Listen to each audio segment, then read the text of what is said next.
spinning that's been done by the president's defenders over the last 24 hours since this very damaging whistleblower complaint came out, the spinning is not surprising, but it is astonishing and, I think, deeply misleading. Let's look at what the whistleblower says. The whistleblower says that there was a troubling call in which the president asked the Ukrainian president to investigate and to look at the allegation of misdoing by Vice President Biden and by his son. We now have a rough transcript of that phone call, and that's exactly what happened. The whistleblower, this is back in August, said that for a very unknown and surprising reason that the administration had held up aid to Ukraine. That was not widely known at the time, but in fact it turns out that it was the case. And the whistleblower also said that Rudy Giuliani was having a number of contacts with Ukrainian officials and acting as his own, in effect, State Department. And that also turns out to be true. Let's go back to what the acting director of national intelligence said yesterday in that hearing. He said the whistleblower exactly followed the procedure that a whistleblower is supposed to follow. First of all, he or she went to the CIA general counsel and raised these concerns. The general counsel looked into it, not a full investigation, but looked into it, found the concerns credible. Then the whistleblower went to the intelligence community inspector general with a formal whistleblower complaint. The inspector general looked into it and found this credible. And all of this was being done, remember, this was the whistleblower actions were in August. We're now at the end of September, and none of this was leaked by anybody, for all the president's talk about leaking. All of this was done by going within the approved legal processes for the whistleblower. And the whole point of these laws are to allow people who are concerned about what's going on in the government to be able to report it. But there are major inconsistencies, are there not, Chris, with the whistleblower complaint and the actual transcript of that phone call? I mean, the complaint alleges a quid pro quo, the exchange of something for value, and the actual phone conversation revealed. You don't think that dirt on Joe Biden and Joe Biden's son would be of value to it? Let me, you asked a question. Let me answer it, Sandra. Sure. You don't think that dirt on the vice president's and his son's activities would be of value to a president seeking re-election? But the allegation in the complaint was a quid pro quo for the funds, the congressional funds that were already approved to be released to Ukraine, and that somehow the president was threatening not to release those funds unless they dug into the Bidens. Well, but that was never, the funds were never brought up on the call. No, although the fact is the president did say, look, I'm not saying that there is therefore a hot, solid case and that the president should be impeached. I'm not saying that. But what is clear from reading the complaint is that it is a serious allegation, that a lot of it has proven to be borne out already. The whistleblower lays out a blueprint for talking to various officials in the White House, various officials in the State Department, and to dismiss this as a political hack, it seems to me to be an effort by the president's defenders to try to make nothing out of something, and there is something here. So here's an excerpt from the whistleblower complaint, quoting it directly. I was not a direct witness to most of the events described. However, I found my colleagues' accounts of these events to be credible because, in almost all cases, multiple officials recounted fact patterns that were consistent with one another. So what we are now hearing from the president is he is slamming the sources who helped the whistleblower, referencing those sources as spies, calling them like spies.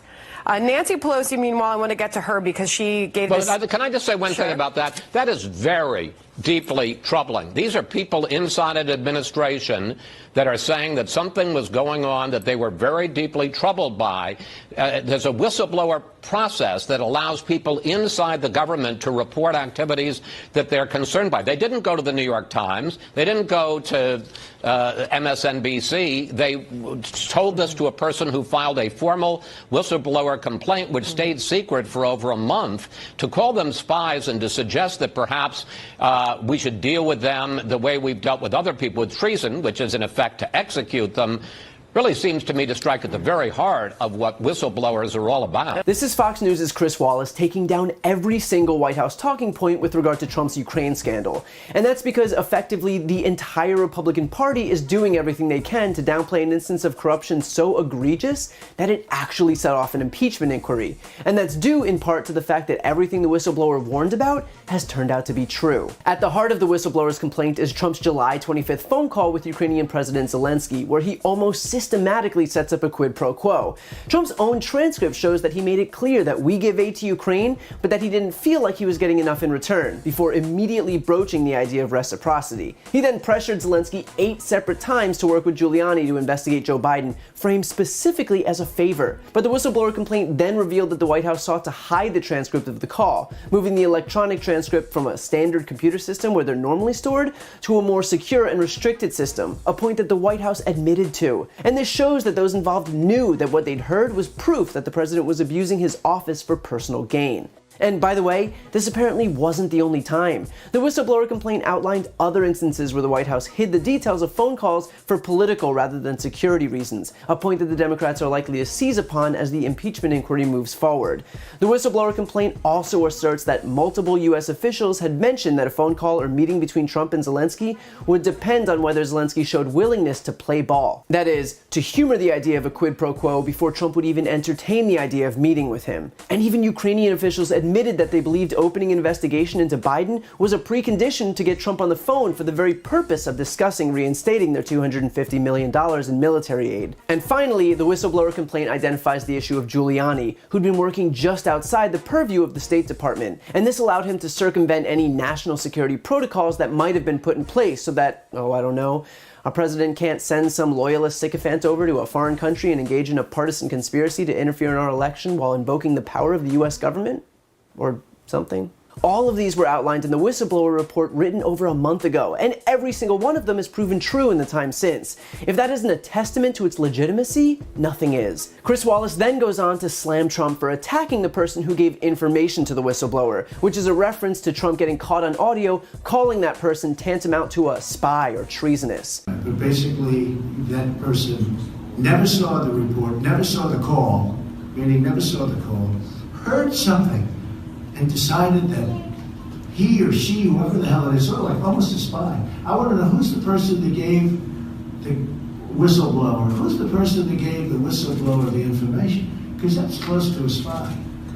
You know what we used to do in the old days when we were smart, right? With spies and treason. We used to handle it a little differently than we do now. But the fact is, we have whistleblower protections for this very reason, to protect those who seek to expose corruption, which, ironically, is the excuse that Trump gave for his actions, that he's trying to root out Joe Biden's corruption, and he's going about that by committing a crime. This whistleblower followed the exact protocol. There were no leaks, and to top it off, everything that he or she said has been substantiated. So where exactly is the issue? Aside, of course, from the fact that Trump's DNI sought to bury it despite it meeting the criteria to be released to Congress. In other words, the only crime here had nothing to do with the whistleblower or the person who gave them information. It has to do with the fact that this administration tried to cover it up. Fox's Sandra Smith then introduces another right-wing talking point, claiming that the $250 million in military aid was never brought up during the call, so there couldn't possibly have been a quid pro quo. But the aid, which had been approved by Congress,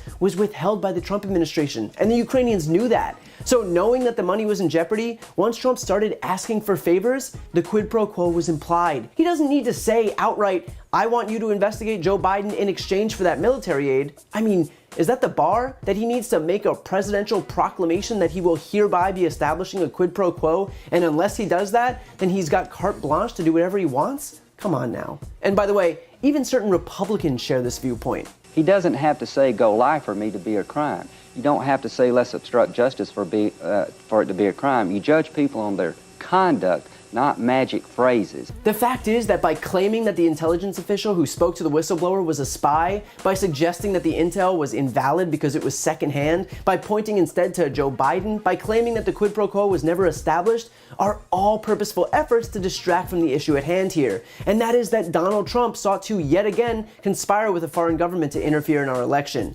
Period. Pointing at Joe Biden doesn't offset that. Complaining about a leak doesn't offset that. And all Republicans are doing when they point to these things is rendering themselves complicit in a scandal that would and should end anyone's career in politics.